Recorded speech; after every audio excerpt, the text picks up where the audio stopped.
خداوند یسوع المسیح ہمارے منجی یشوع مشیخ کے عظیم اور جلیل اور قدوس نام میں آپ سب کی سلامتی ہو۔ نبیوں کی کہانی پروگرام کے ساتھ ہارون خان آپ کی خدمت میں حاضر ہے، اور ہم خداوند کے کلام میں سے دوسری سلاطین کی کتاب اس کے 14ویں باب کو سیکھتے جا رہے ہیں۔ آج اس سلسلے کی دوسری قسط ہے second Kings 14th chapter and second episode about the 14th chapter. خداوند سے آپ سبوں کے لیے برکت کی اور سلامتی کی دعا کرتے ہیں، اور ہم اس باب کو جو کہ 14th چیپٹر ہے سیکنڈ کنگز میں، دوسرے سلاطین میں، اس کو پڑھ رہے ہیں خداوند کے کلام کی روشنی میں، اس سے برکت پا رہے ہیں۔ اور ان کنٹینیویشن ود یسٹرڈیز ایپیسوڈ، کل کی جو قسط تھی پہلے حصے سے متعلق، اس میں ہم نے ایک خاص بات سیکھی کہ دوسری تواریخ کی کتاب میں سیکنڈ کرونیکلز میں اس کے 25ویں باب میں 25th چیپٹر میں زیادہ ڈیٹیل سے اسی باب کے حوالے سے، اس باب میں خاص طور پر جو لڑائی ہو رہی ہے وادی شور میں، جس کو نمک کی وادی بھی کہتے ہیں، اس کے بارے میں زیادہ تفصیل سے لکھا ہے۔ تو ہم جو بھی ریفرنسز یوز کریں گے آج کے اس پروگرام میں عزیزو، وہ نہ صرف دوسرے سلاطین کے 14th چیپٹر سے ہوں گے، بلکہ وہ دوسری تواریخ کے کرونیکلز کے 25ویں 25th چیپٹر سے بھی ہوں گے۔ ہم اس جنگ کے حوالے سے جو دوم کے خلاف امسیا لڑ رہا ہے اس کے بارے میں سیکھیں گے، کیونکہ 14th چیپٹر میں بہت مختصر بریفلی لکھا ہوا ہے، لیکن دوسری تواریخ میں ڈیٹیل کے ساتھ لکھا ہوا ہے۔ ہم اسے وہاں سے پڑھتے ہیں کہ اس نے یعنی امسیا نے یہودا کو اکٹھا کیا، اور یہودا اور بنیامین دونوں ٹرائبز میں سے جو کہ جنوبی سلطنت کا حصہ ہیں، سدرن کنگڈم کا، جوڈا کی سٹیٹ کا حصہ ہیں، ان میں سے 20 برس یا اس سے اوپر کے جو لوگ تھے ان کو گنا، وہ 3 لاکھ چنے ہوئے مرد تھے، 300,000 مین۔ عزیزو، نہ صرف اس نے ان لوگوں پر انحصار کیا، بلکہ اس نے اسرائیل سے جو کہ ناردرن کنگڈم تھی، وہاں سے کرائے پر 1,100,000 مور مرسنریز، کرائے کے فوجی ہائر کیے۔ لیکن لکھا ہے کہ ایک مرد خدا نے اس کے پاس آ کر کہا، اے بادشاہ، اسرائیل کی فوج تیرے ساتھ جانے نہ پائے، کیونکہ خداوند اسرائیل یعنی بنی افرائیم کے ساتھ نہیں ہے، پر اگر تو جانا ہی چاہتا ہے تو ان لوگوں کے بغیر جا، خدا تجھے دشمنوں کے آگے نہیں گرائے گا، کیونکہ خدا میں سنبھالنے اور گرانے کی طاقت ہے۔ عزیزو، خداوند کے کلام کے مطابق، خداوند کی مرضی کے مطابق، اسرائیل جو ہے، جو 10 قبائل تھے، ناردرن کنگڈم تھی، وہ خداوند سے، خداوند کے کلام، شریعت، توریت سے بہت دور ہو چکے تھے۔ خداوند نہیں چاہتا تھا کہ یہ لوگ جو بیلوں کو ماننے والے ہیں، جو کہ مکسنگ اور ملاوٹ کی عبادت کرنے والے ہیں، یہ میرے لوگوں کے ساتھ، یہودا کے لوگوں کے ساتھ لڑائی کرنے کو جائیں۔ اور خداوند نے اپنے میسنجر کے تھرو یہ میسج بھیجا، جس کو ہم دیکھتے ہیں کہ امسیا چیلنج کرتا ہے، اس کو پرابلم ہو رہی ہے۔ پرابلم کیوں ہو رہی ہے؟ کیونکہ اس نے لکھا ہے 100 کنتار چاندی جو ہے، جو قیمت ہے، وہ اسرائیل کے خزانے میں جمع کرا دی ہوئی تھی۔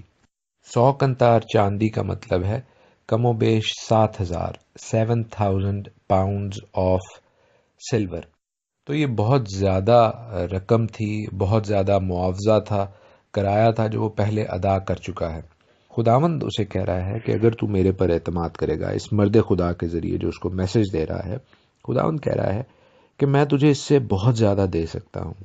اگر تو یہ لڑائی کرنے میرے بھروسے پر جائے گا، بجائے یہ کہ تو اسرائیل کے ان کرائے کے فوجیوں پر بھروسہ کرے، تو میرے بھروسے پر جا، تو میرے توکل پر جا، تو میں نہ صرف تجھے فتح دوں گا، بلکہ وہاں سے جو لوٹ کا مال ملے گا، وہ جو تو نے رقم دی ہے اس سے کہیں زیادہ ہوگا۔ عزیزو، یہ بات،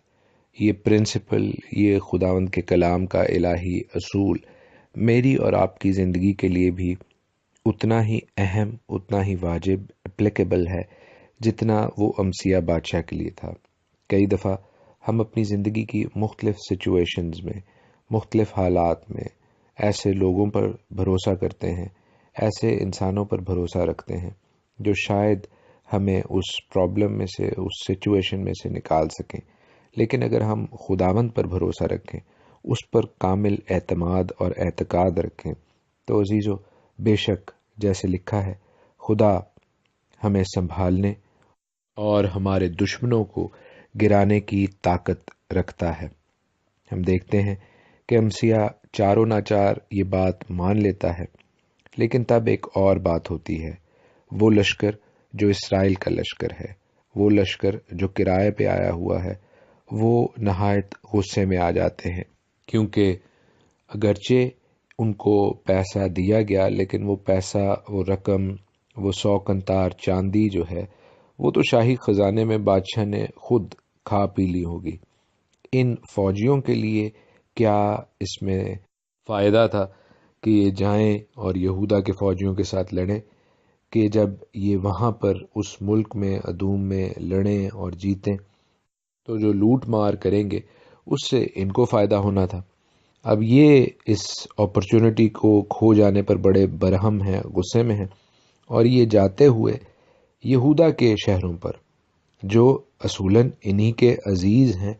انہی کے آباء و اجداد یعقوب کے خاندان کا حصہ ہیں،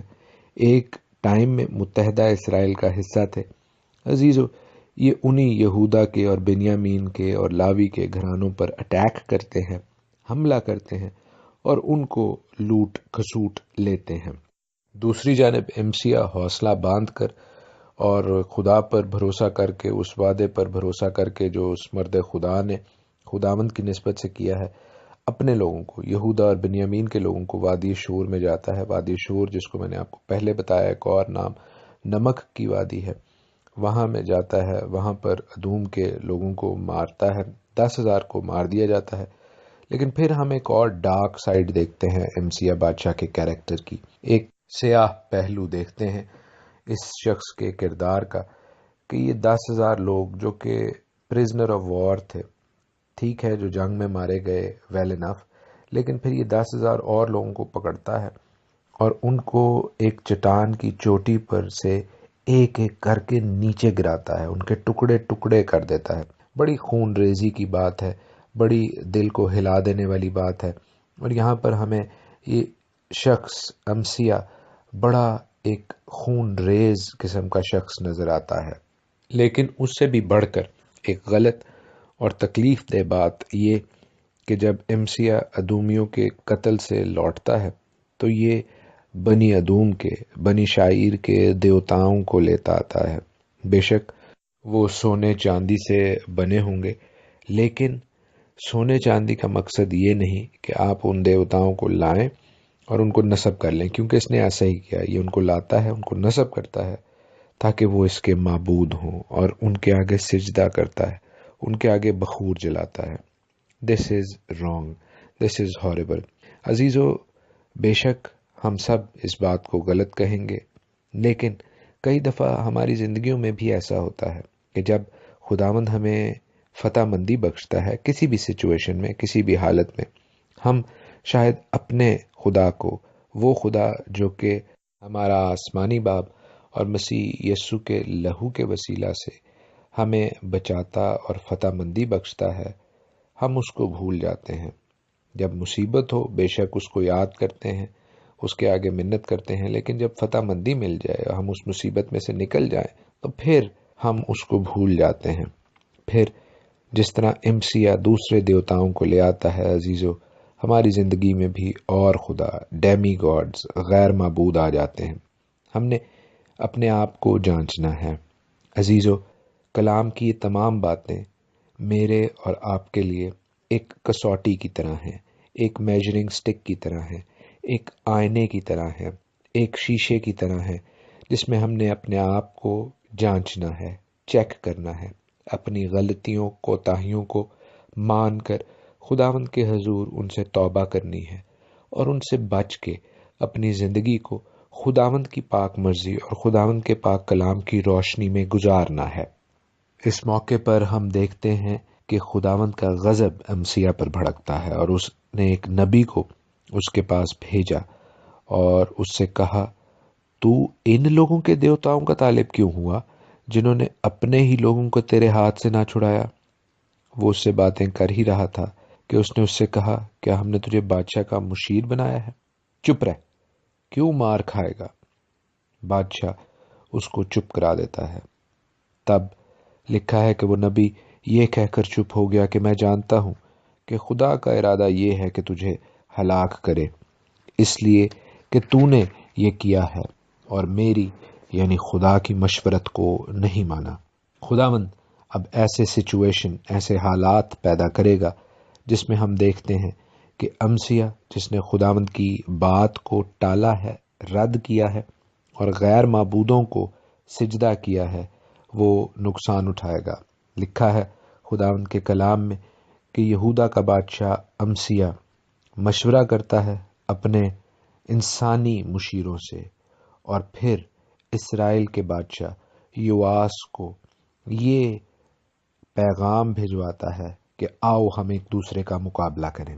وہ اس سے لڑائی کا پلان کرتا ہے۔ اس کی دو وجوہات ہیں عزیزو۔ ایک وجہ تو بڑی واضح ہے، کلیئر ہے، کہ اس شخص میں، امسیہ میں غرور سما گیا تھا کہ اس نے چونکہ ادوم کو مار لیا ہے تو اب اس میں بڑی طاقت ہے اور وہ بڑی کوئی فن خان ٹائپ کوئی چیز ہے۔ اور دوسری وجہ یہ تھی کہ بے شک اسرائیل کے سپاہی جب اس کے پاس سے واپس گئے وادی شور میں سے، جب انہیں کہا گیا کہ ہمیں آپ کی ضرورت نہیں ہے، تو انہوں نے، جیسے میں نے آپ کو پروگرام کے شروع میں بتایا، کہ یہودا کے علاقے میں لوٹ مار کی، تو یہ اس کا بدلہ بھی لینا چاہتا تھا۔ لیکن اسرائیل کا بادشاہ اس کو ایک پیربل کے ذریعے سے، ایک تمثیل کے ذریعے سے جواب دیتا ہے کہ لبنان کے اونٹ کٹارے نے لبنان کے دیودار کو پیغام بھیجا، یعنی وہ اس کو اونٹ کٹارا تھسل کہتا ہے یہودا کے بادشاہ امسیہ کو، اور اپنے آپ کو یعنی اسرائیل کا بادشاہ اپنے آپ کو دیودار کہتا ہے، اچھا درخت کہتا ہے۔ تو اسے کہتا ہے کہ بھائی تیرے دل میں گھمنڈ کیوں سمایا ہے؟ گھر ہی میں بیٹھا رہ، تو کیوں اپنے نقصان کے لیے دست اندازی کرتا ہے؟ تو خود بھی گرے گا اور تیرے ساتھ یہودا بھی گرے گا۔ لیکن ہم خداوند کے کلام میں سے سیکھتے ہیں کہ امسیہ نہیں مانتا۔ نہ صرف اس میں گھمنڈ سمایا تھا